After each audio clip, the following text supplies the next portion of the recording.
Hi guys, welcome back to another video, and this video is going to be a bit more of a ramble. I've just been quite disappointed with Nintendo so far this generation, and I just wanted to talk about it. So let's start with how the Switch 2 launched. They increased prices of basically everything. It isn't surprising, there was a lot of factors going into it, like tariffs, which I understand, but it's still not good to see. I understand the Switch 2 unit price itself being increased. I feel like the game's prices is what created the controversy.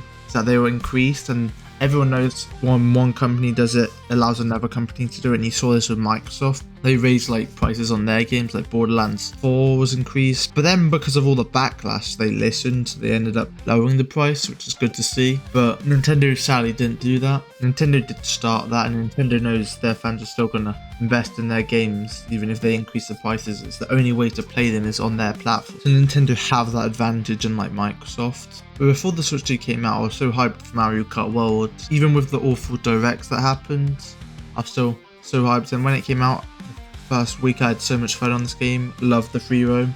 But then after a bit, it just got a bit boring. Got a lot of the collectibles, and I haven't really touched it since the launch, really. Especially by yourself, it does get a bit boring, and I don't think the online's the best. I do like the knockout modes, but other than that, I wasn't having too much fun on it. And then there are a lot of issues with Mario Kart World itself, but I have a video on that, so I'm not going to go into that. So if you want to check that out, please do. For me, the Switch 2 just had a lackluster launch lineup.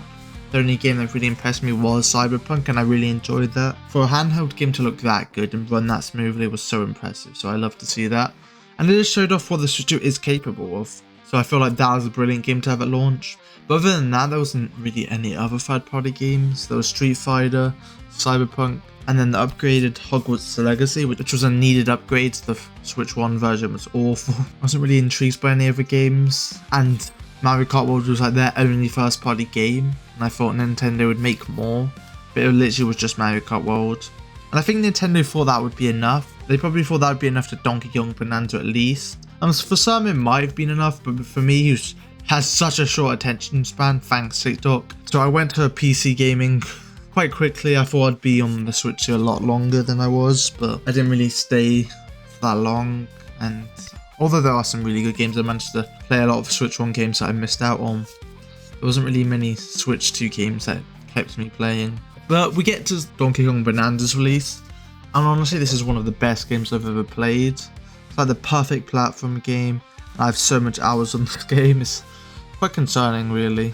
But honestly, I think this game should have been a launch title. It's literally such a perfect game. And when Nintendo makes a good game, it's like a game of the year contender. So I feel like Nintendo's strategy this generation is to have less but better quality. And I feel like that works when you're like the middle of a generation to the end. But I feel like the early years in the generation kind of want as much content as possible. So consumers can be like, oh, they're really investing in this platform. I want to get involved in this, and as I know that they can support it for a long time, and there's a lot of content for me to consume, so I feel like especially in the early generations a lot of content is needed. But now we're in August and I've played a lot of Donkey Kong Bonanza. I've completed it now, and I'm going to make a video on that, so keep out for that video. But I'm looking on in this month and I don't see much. It's possible for me not to like play my Switch 2 this month. I mean, there's Dragon Drive, which I'll probably play for a couple hours.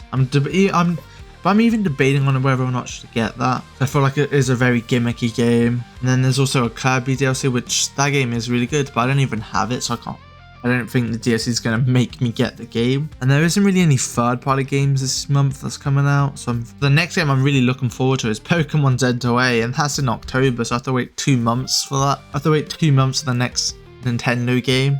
Although September is quite stacked with third-party games like Star Wars Outlaws, FIFA, Sonic Racing Cross Ultra, which I think could be better than Mario Kart World. Honestly, Sega have such a good possibility just to show Nintendo up. So yeah, September is a lot of third-party games, which are going to be good. And there's also Pac-Man coming out, so that's going to be a really good remaster in September. But there isn't really anything from Nintendo, so hopefully we get a direct in September that just announces something. So hopefully something big like a new Mario game, maybe a new Smash Bros, or an Animal Crossing. I feel like the Switch 2 needs a game announcement on that level. Get people wanting the Switch 2, as the third-party games aren't console sellers, as you can play them on other platforms and other handhelds as well. So the first-party games is what sells the Switch 2, so I feel like they need to announce more first-party games just to keep the attention on the Switch 2. And I feel like Nintendo have the possibility to turn this around, just to also make it so people get the Switch 2 for Christmas, as Christmas is such a good time to sell consoles. And as they're like the only new console this year, although the Xbox handheld is coming out later this year, so that is something to compete with, so Nintendo needs like a good end to this year. That was just a video on how disappointed I've been so far with the launch. I know it hasn't even been half of this. I know it hasn't even been half of the first year of it. I feel like the first couple months are the most important. I've just been quite disappointed, and each Direct I'm like, oh, something special is going to get announced, and I'm left more confused after watching it. I'm like, what have I watched? It could have been an email. Thank you for watching. If you like this video, please like and subscribe, and I'll see you in the next one.